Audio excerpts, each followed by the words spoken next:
joining us here on the Rich Eisen Show from Pro Football Talk, which starts our day, and PFT PM, which ends our day right here on NBC Sports on Peacock. Every day is Mike Florio back here on the show. How are you, Michael? Doing great, Rich. How are you? I'm doing fine. Are the Patriots suddenly now free agent hawks? That's what we're looking at right now? It's out of character because previously it was like Green Bay Packers style, very rarely making a splash. Adelius Thomas in 07 or thereabouts. Stephon Gilmore. They usually don't go out and spend market value. They had that cap space that they built up last year, and they're spending it. Tight end Jonnu Smith, I think that's huge. When you keep Cam Newton, it's one thing to keep Cam Newton with the guys that you had on the field around him last year. If you're going to upgrade what you have on both sides of the ball, a team that was 7-9, we think the Patriots, where they were 3-13 because it's so rare for them to not be good. No, they're not far from contention. They keep Cam Newton for the whole year. They have him in the second season in the system. The COVID stuff messed him up last year. This is a team that I think is going to be written off by a lot of people. Now, making moves like this, they're going to get back on the radar screen, but this is the way that you spend that money, you spend that cap space. They definitely have the cash. A lot of the teams have cap space, but they don't have cash because they lost a lot of money last year. There are plenty of owners that don't earn a lot of money in their other lines of business, but Robert Kraft doesn't have any issues there. He can pay these guys, and Belichick spending the money, and I have a feeling they're going to keep going, and the bargains are still to come. That's what shocks me about this. I thought the Patriots would just wait and go out and gobble up a bunch of bargains once the market softened. For them to be jumping in, especially this year when there's going to be so many bargains, that's what surprises me the most. Mike Florio here on the Rich Eisen Show. Let's get into the Saints here. As expected, Drew Brees announces his retirement, and as expected, as he announced today on the Today Show, he's joining the family that we're both part of, NBC Sports. So, what next? I mean, Taysom Hill, that contract certainly caused me to refresh my screen a couple of times. The contract extension, 4 years, $140 million. But give me the layman's terms about what the Saints did here and what it does mean for their quarterback scenario moving forward. I'll give you the floor on this. The entirety of the deal, Rich, is fake. They could have picked any numbers they wanted. And it's not a coincidence that they went with the $35 million average, because that's the Russell Wilson average per year under his deal. That was not a coincidence, I'm told. But it could have been anything. And the problem is the way that it first came out, and we know how the sausage gets made. Reporters do favors, and they will engage in some liberties, and it was just enough to get people to think it's a 4-year, $140 million deal, and it's not. It's just a device for taking what he was going to make this year and spreading it out over 5 years so they can pick up some cap space. They picked up $7.75 million in cap space. I asked somebody, what does Taysom Hill get out of this? He gets two things. One, he gets all of his compensation guaranteed for 2021, not that there was any doubt he wasn't going to make it anyway. And two, he creates cap space so they can improve the team around him. Of course, the irony may be the cap space they create pays for Jameis Winston to come back and compete with Taysom Hill and potentially take the starting job. So, couple things. One is, why was it not coincidental, the number that they just chose, $140 million for a $35 million average for Russell Wilson? Do they still think that that's a possibility? I think it was more of a wink to the reality that it's not a possibility. Now, look, we don't know who has called. I think it would be incumbent on any of the four teams that were flagged by Mark Rodgers, who represents Russell Wilson, 17, 18 days ago, to make that phone call and see hypothetically what it would take to get Russell Wilson. You have to do your due diligence. I think once you fully guarantee Taysom Hill's pay for this year, turn it into a signing bonus to create cap space, that means Hill's going to be on the team, which means he wouldn't be part of a trade package most likely to get Russell Wilson, which also means that they're not going to have both guys, not at those numbers on the roster. Although Russell Wilson only has a $19 million salary this year. That's one benefit that whoever picks him up gets. It's not like they're inheriting a huge cap number if they get him, because it's just 19. The problem is what you're also inheriting. He's going to want a new deal at some point, especially in the aftermath of Dak Prescott. But I think the Saints aren't in. Now watch, they'll probably announce the trade later today as I say that.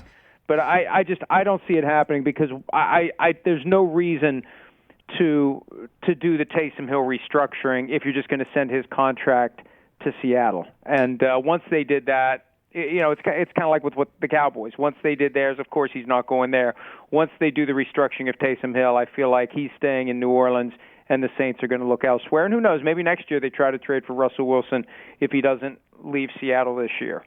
And so the Hill and Jameis scenario, we may not know who the Saints are starting at quarterback week 1 until a training camp decision? Is that what Quite we're possibly. looking at? Right I mean, now? look at what they did, and they managed to do it. Most coaches can't pull this off, where they keep it close to the vest until they're ready for people to know who the quarterback is going to be. But that first week when Drew Brees wasn't able to play with 28 broken ribs this year, and we didn't know, is it Winston, is it Hill?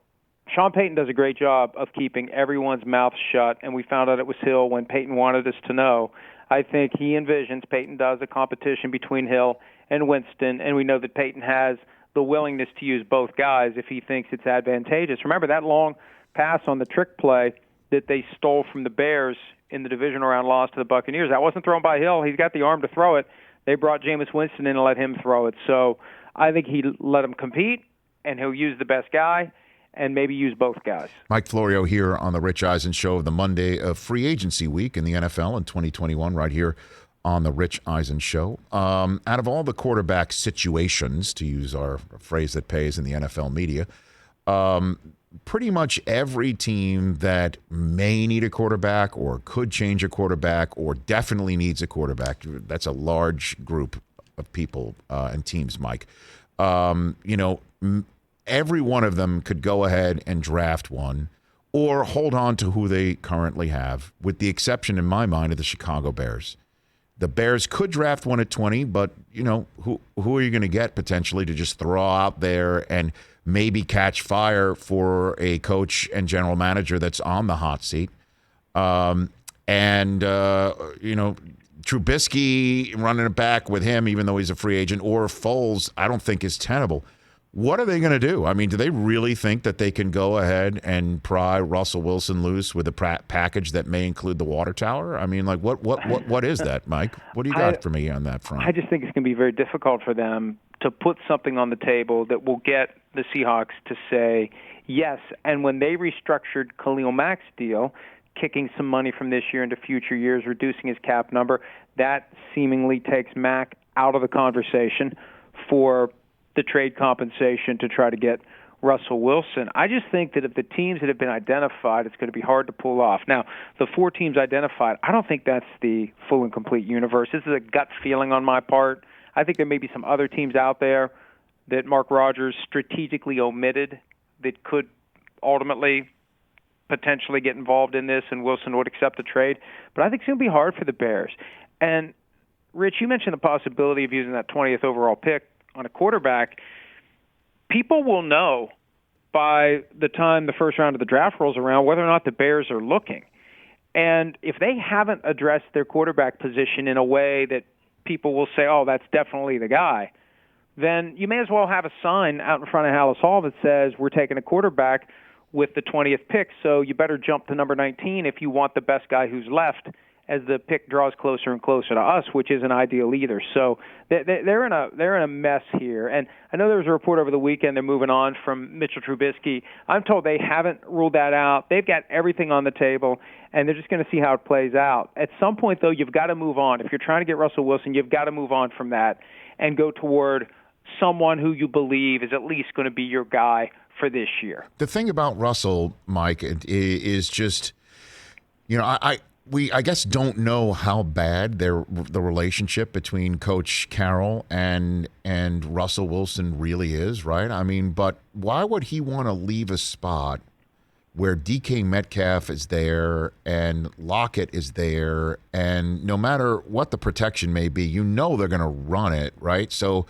you're not going to be in a situation like Stafford, who never got a 100-yard rusher out. I mean, and then Bobby Wagner's going to be there. There's some people there that can go ahead and win you some games. Like is it that bad that they're doing that, or they're just sending a signal up to just give an idea that it can get this bad and you better fix it right now? I mean, like what is going on there? I think ultimately what he wants, Rich, is the offense to run through him like it does with a Patrick Mahomes. And he doesn't believe it runs through him. They did it last year for a while with the let Russ cook thing, and then the defenses caught up to what they were doing in this new look offense, and they did a poor job of pivoting away from what the defenses were doing to slow them down. There was that stretch with 7 turnovers by Wilson in 2 games, and that was the moment, according to The Athletic, where he went in with ideas for how to improve the offense in advance of the short week game against the Cardinals, and they politely told him no, and he stormed out of the room, according again to The Athletic. So I think plan A for him is give me what I want. Let me be the offense. Let me be Patrick Mahomes. And if you're not going to do that, trade me to a team that will. I think that's the play here. So he could very well stay. And if the Seahawks don't get an offer they can't or won't refuse, he will stay. But think about how dysfunctional it will be. I always root for good stories, and obviously it'd be a great story if Russell Wilson got traded. Not for Seahawks fans, it'd be a great story for us.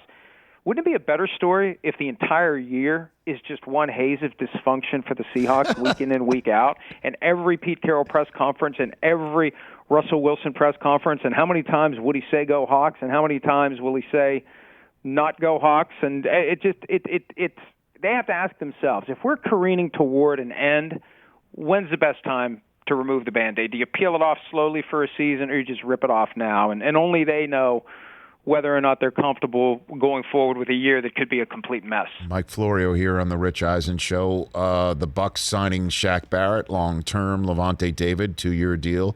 Brady extends to provide cap relief that currently for the team has Chris Godwin under a franchise tag for the moment, so that keeps him off the market this week.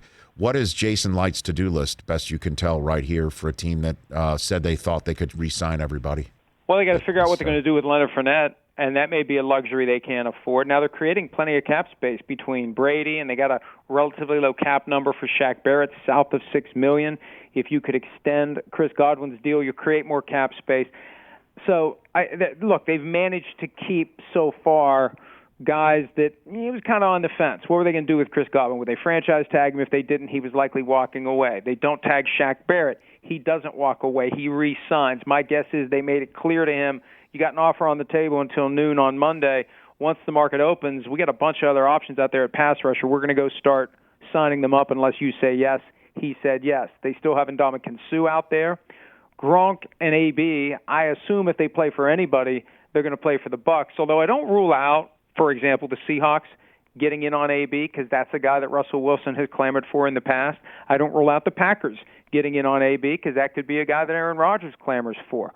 Gronk, I think, though, if he plays for anybody, he's playing for the Buccaneers. So I think that it's down to Sue, Leonard Fournette, and then I think just a matter of time before Gronk and AB come back, unless there's a curveball that's thrown into the Antonio Brown discussion. And what are you hearing about, before I let you go, because this is part and parcel of a free agency week, the draft, and what you're hearing about the Jets sitting in that 2 position in that domino spot. What are you hearing about their decision-making and how that involves Deshaun Watson potentially in Houston? More and more I hear about it's like, forget about that. Joe Douglas is not going to sell anything remotely close to the farm required to get Watson, who might not be interested in the Jets anyway. What do you think about this scenario that could affect so many other quarterback situations in the NFL? Well, one thing Joe Douglas, the GM of that team, has been doing is building from the inside out, not the outside in, focusing on the line, offensive and defensive. And you had Chris Sims on your show last week. He's all over Zach Wilson as, in his mind, the best quarterback in the draft. And if the Jets see in Wilson what Sims sees in Wilson, why would you try to trade for anybody else? You get a guy straight out of college on a rookie deal where you can spend around him because you know you've got him on an affordable contract relative to what quarterbacks cost. And he could be the guy that the Jets have been looking for ever since Joe Namath went to the Rams. So I think that it makes sense to use the free agency money to work on the offensive line. And for that second overall pick, again, it comes down to how they feel about Zach Wilson. But Sims is pretty strong on this, and he's got a good track record of spotting these guys, whether it's Patrick Mahomes or Lamar Jackson or whoever, and he's all over Zach Wilson. So until I hear otherwise, that's what I'm keeping my eye on.